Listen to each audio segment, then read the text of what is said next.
Right, folks, a very warm welcome to the September edition of the k0rdent Community Call. We have 13 folks in quorum right now. Most of our folks are from Mirantis. Hopefully, we'll see a couple of external folks joining in as well. But yeah, a very warm welcome once again.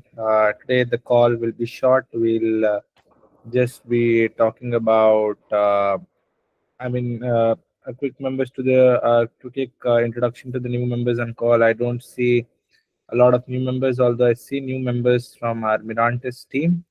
But we'll wait if any other folks join in. We'll take an introduction, and then we'll have a community roundup from my side. I'll talk about what's happening in the community, what exactly are we working on. Then we will quickly talk about. A little bit on the KCM side of things. Ekaterina will cover those updates. We have Wahab who's going to talk about the KSM updates, and then we have Alexi who will talk about COF updates, and then we'll open the floor for any Q&A if possible. So let's get started. I believe Jared is a returning member to our call. Jared, hi once again. Welcome to the k0rdent Community Call. Feel free to share any updates with other folks from the k0rdent community. We'll cover any aspects or points from your end at the last because we have some items in the agenda. But let's get started with the community roundup. We had a busy month, a lot of things happening in the k0rdent community from an evangelization standpoint.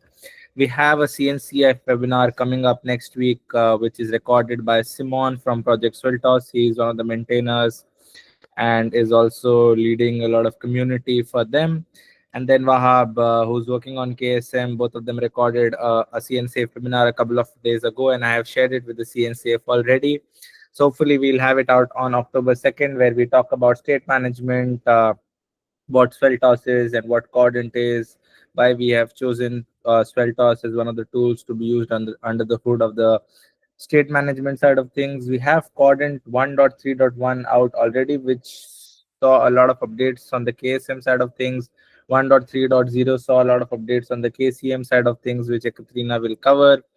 Satyam and Bharat led a booth at India Force conference. It's a popular conference attended by around 3,000-4,000 folks in Bangalore. They did a k0rdent project booth there. A community shout out to Aryan Parashar. I think he is part of the Lens community team as well. He's been doing a lot of community stuff with K Gateway. I think he's a student and he has done a short intro to k0rdent. Folks can check it out. It's available on YouTube. We did a few talks last month. I'll just quickly cover some pictures as well on the talks, but we delivered talks at the Platform Engineering Bangalore meetup, which was attended by around 80-85 folks. KCD San Francisco, CloudCon Sydney, SRE Day London, and DevConf US. So a lot of talks that were delivered in the last 1 month. A lot of things happening in terms of community evangelization. And then we have some upcoming k0rdent talks at KubeCon North America. If folks who are attending, make sure you're tuning in. Cloud Native Kuala Lumpur, Open Infra Summit, KCD Edinburgh, Porto, and a Cloud Native Now episode by TechStrong, which is devops.com. Here are some images of the community activities that we did in the last 1 month.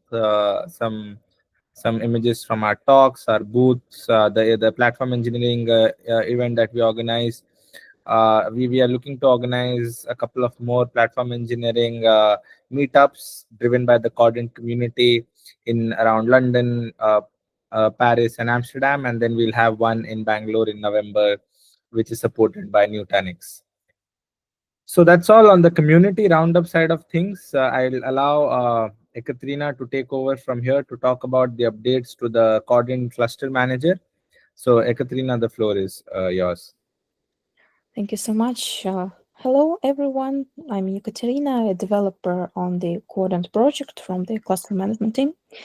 And I will give you a quick update on the KCM part of k0rdent, walk you through some of the key improvements we've made since our last community meeting. So we have had the release 131. which was mainly focused on adding telemetry collection support, fixing several important bugs, and improving our templates. About the telemetry collection, I have covered this feature in details on our previous community meeting. So if you are interested in, you can check it in our YouTube. Okay, this is about our previous release. Let's move on to the upcoming 1.4.0. The upcoming 1.4.0 release is planned to happen on September 30. And let's talk about it, what is coming in this release. First, we did several bug fixes. For example, we fixed an issue in the built-in GKE cluster template where the autoscaler couldn't be properly disabled. Then one of the most and interesting features is that we introduce automatic cleanup of our faint cloud resources. Previously, if you deleted a cluster deployment, things like load balancers or persistent volumes would stick around in your cloud account. But with 1.4.0, those get cleaned up automatically. Also, in 1.4.0, k0rdent will have a full ARM64 support, including the Infoblox provider.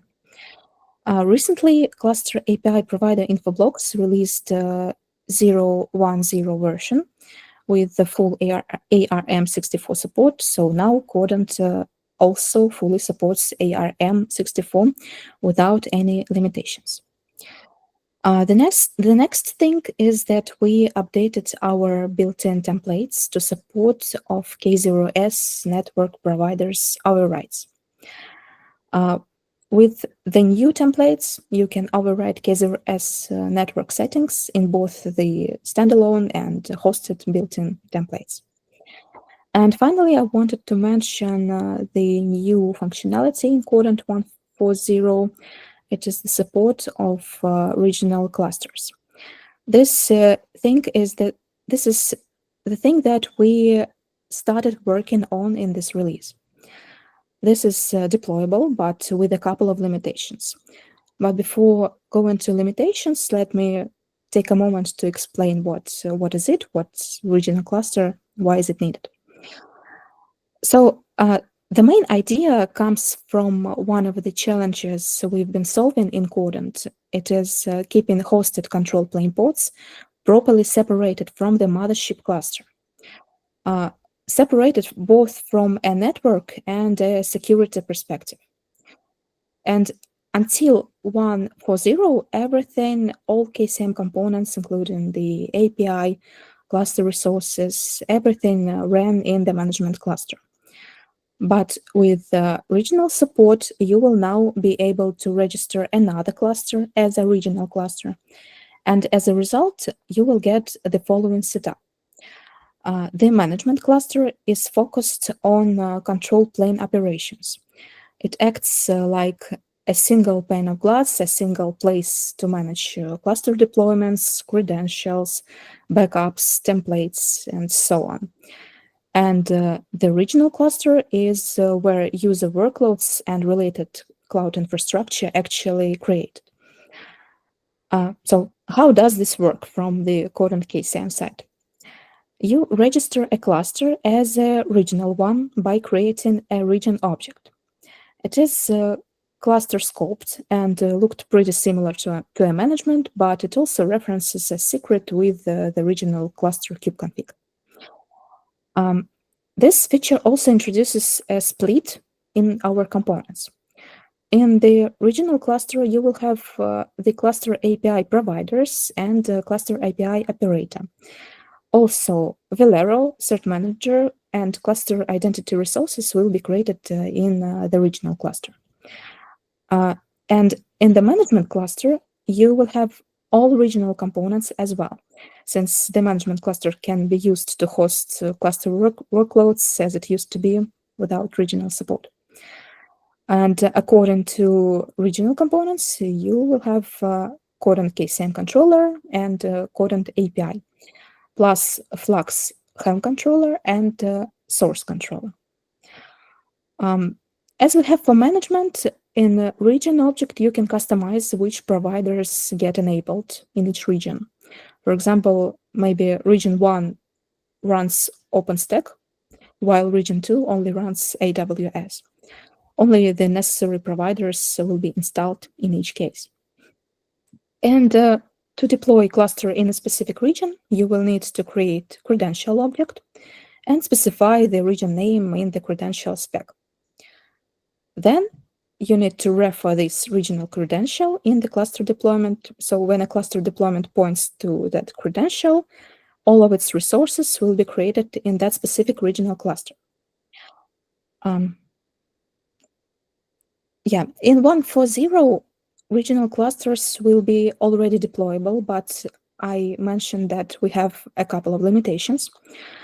The first limitation is that there is no automated credential distribution yet. So you will need to manually create corresponding cluster identity objects, for example, secrets, AWS cluster identity, and so on. Secrets, this object should be created on regional cluster manually.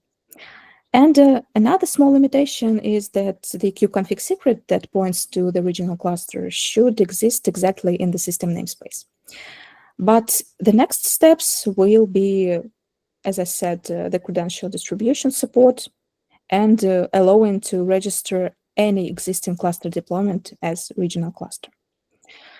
Yeah, I think that's all from the KCM side for today. Thanks for listening, and I'm ready to pass the ball to Wahab from the KSM team.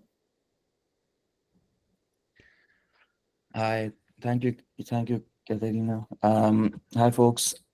So I guess I'll share my screen just to make it easier for people to follow. And I'll basically share our releases page that's open source. So with the previous release that we had 1.3.0, KSM had released a quite big of a change with provider agnostic providers for state management, and we then packaged in Sveltos as a built-in provider. And we also introduced a new object called service set that would work behind the scenes to manage services, similar to how replica set is for deployment. So with this release 1.3.1, the most of the focus had been on refining the experience and fixing whatever bugs came up. So some of the notable fixes that you can see over here are with when we would get the cluster deployment summary using k0rdent, some of the services that were not yet ready but were in a progressing state would not show up even though they were part of the status. So as a minor bug that was fixed in this in this ticket. And then there was a bug with the reconciliation loop of multi-cluster service, which sometimes would require a pod restart. So we fixed that. Then we have a service template called an adopted cluster. So a cluster template called an adopted cluster cluster template. And with this template, you can basically adopt any pre-existing cluster with k0rdent. So we were noticing a bug in the new service set controller that we had introduced in the previous release, where that would not correctly create the Sveltos profile for an adopted cluster, and consequently that would lead to services not being deployed on that cluster. So that was a bug that was fixed in this release.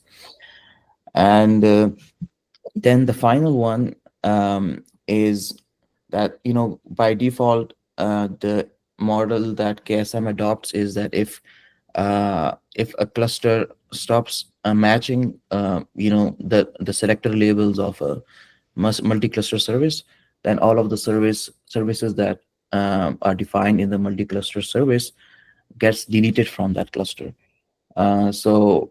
With this bug, the services were not getting deleted. So that was fixed over here.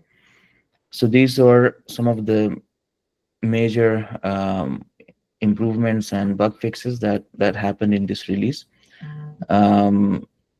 So with the next release, though, that's coming up, we have some new features. So the one that I myself have worked on is having the ability to define dependencies between services, among services, I should say, in a cluster deployment or a multi-cluster service spec. So if you define service A depends on service B, then service A will not get installed until service B is successfully installed on that cluster. And if it's a multi-cluster service and it matches multiple cluster, the same logic will be applied to each of the clusters individually. And then by Kyle, there's improvement in the observability of IPAM support. So some more events and metrics related to that. And Kyle also added in added in some more additional Helm options that we could use with service templates if they're using a Helm chart. These are some of the features that we can expect in the upcoming 1.4.0 release. So yeah, that's it for KSM side.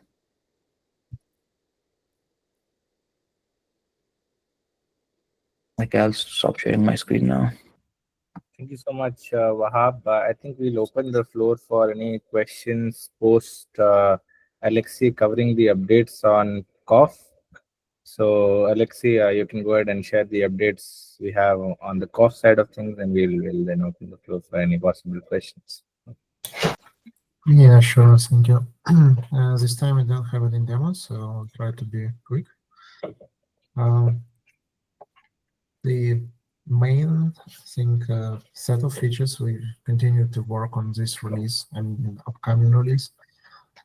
It's internal observability. So all the objects mentioned by Katerina and Wahab, like this new service state management, provider, cluster service, etc., they got monitored using the COF UI. This is very helpful. It's very early stage until you have even any log collection established or metric collection established. So you can just open UI and see all the statuses of these objects and just probably catch some issues when certain Helm chart cannot be installed or some cluster deployment for some reason is not provisioned.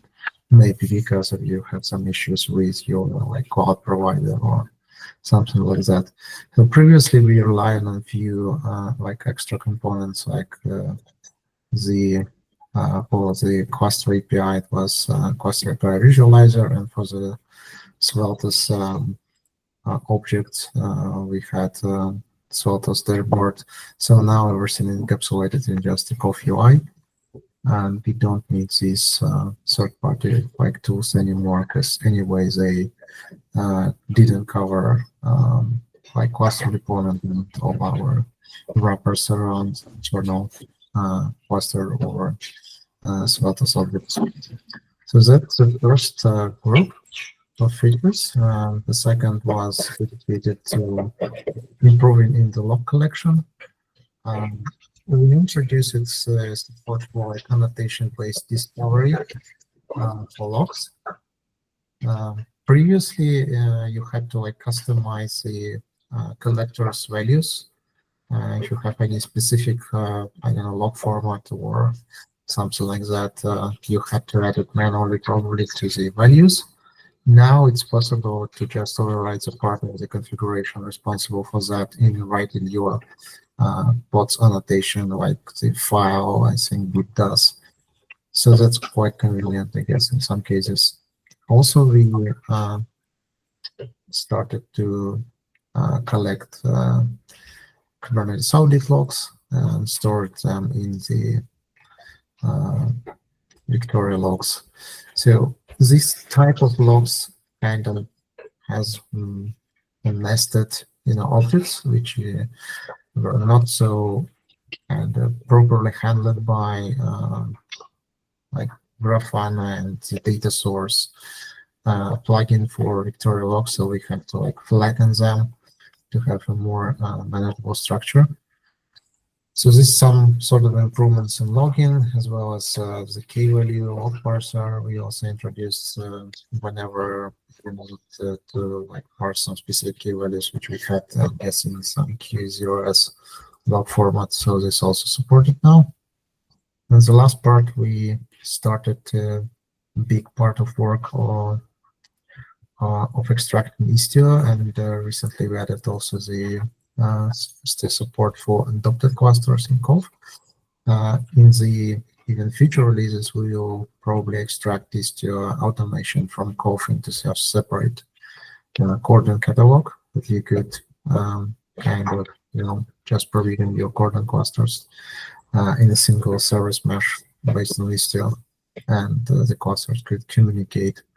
In the Cove, it's basically gives you the external observability over your networking communication, which Istio provides. But also we use it for the mutual TLS authentication. Without Istio, you have to set up some ingress, some DNS, certificates.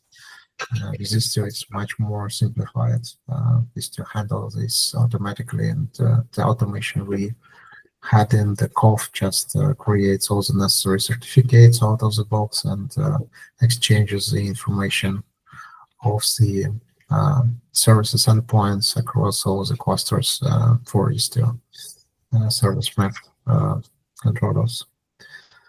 Yeah, that's all from my side. Thank you so much, Alexei, and we look forward to the updates that you shared in the upcoming release, and hopefully we'll have some great updates in the upcoming 1.4 release, which we'll see go in GA hopefully next week. Ekaterina, what's the release date? Just to confirm. The release date of KCM 1.0 is September 30. Okay. September 30 for KCM. Alexei, Wahab, any particular dates for KSM and KOF? It's usually the same date. Yeah. Yes, for all. Okay, sweet. So September 30th, we'll see the latest updates being pushed in version 1.4. So stay tuned for that. So we have around 4 minutes on the clock. I would want to open it for questions. We also have Jared, who's a returning member from the community. Jared, would you like to share anything with the community on latest updates with k0rdent? Anything latest you have done in terms of your usage, or any questions you have for the community?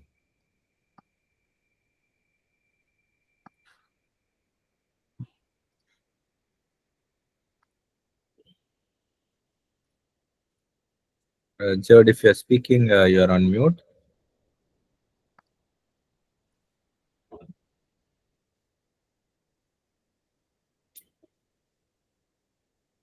All right, folks. I think we'll try to follow up with Jared, maybe async or offline. But thank you so much, Ekaterina, Wahab, and Alexei, for your updates.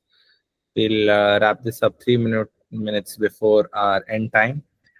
I had some community updates to share, but I think one important thing I'm working on is a k0rdent ambassador program. We'll have some updates on that coming up for the whole community on usage.